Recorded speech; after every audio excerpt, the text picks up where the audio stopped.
Donald Trump ने जब से दूसरी बार अमेरिका की सत्ता संभाली है, उनकी नजर पनामा नहर पर है।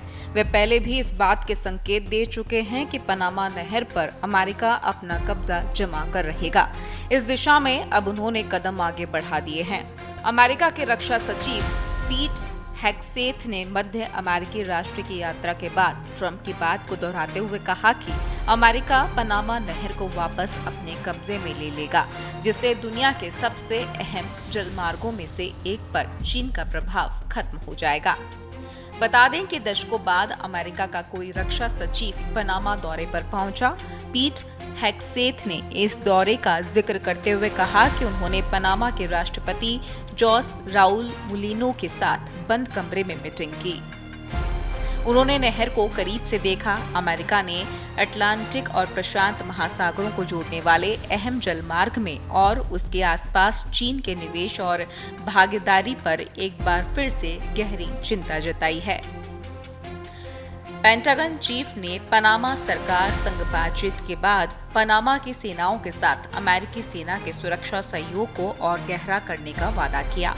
उन्होंने कहा कि चीन को जासूसी के लिए चीनी फर्मों के कमर्शियल रिलेशन का उपयोग करके नहर को हथियार बनाने की अनुमति नहीं दी जाएगी।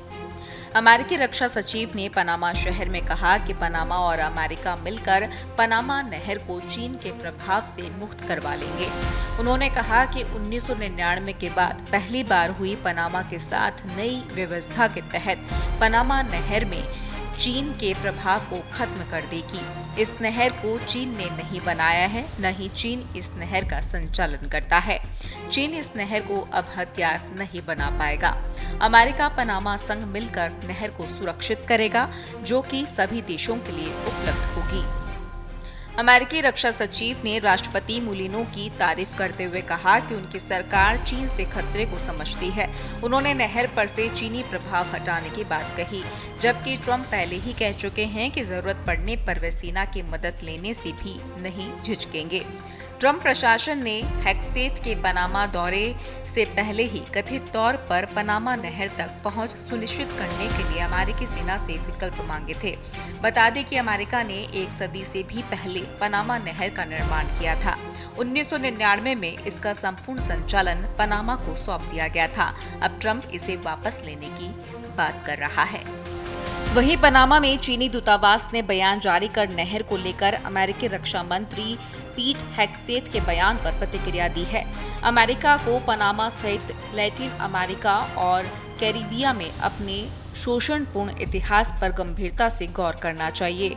चीन पर बेतुके आरोप लगाकर बदनाम करना बंद करना चाहिए। पनामा नहर पर अमेरिकी राष्ट्रपति डोनाल्ड ट्रंप की पैनी नजर है। ट्रंप अपने कार्यकाल की शुरुआत से ही पनामा नहर पर अमेरिकी प्रभुत्व की बात कर रहे हैं। अमेरिका का कहना है कि पनामा में चीन का हस्तक्षेप बढ़ रहा है, जिसे बर्दाश्त नहीं किया जाएगा। लेकिन अब इस पूरे मामले पर चीन ने भी प्रतिक्रिया दे दी है। चीनी दूतावास ने बयान जारी कर दिया है और अमेरिकी रक्षा मंत्री पीट हेग्सेथ के बयान पर प्रतिक्रिया दी है। अमेरिका को पनामा सहित लैटिन अमेरिका और कैरिबिया में अपने शोषणपूर्ण इतिहास पर गंभीरता से गौर करने के लिए कहा गया है। जारी बयान में कहा गया कि चीन ने कभी भी पनामा नहर के संचालन में दखल नहीं दिया और न ही नहर के मामलों में हस्तक्षेप किया है। चीन हमेशा से पनामा की संप्रभुता का सम्मान करता है और ये स्वीकार करता है कि यह नहर एक स्थायी अंतर्राष्ट्रीय जलमार्ग है। दोनों देशों के राष्ट्र प्रमुखों के दौरे के दौरान इसे स्पष्ट रूप से आधिकारिक डॉक्यूमेंट में दर्ज किया गया है।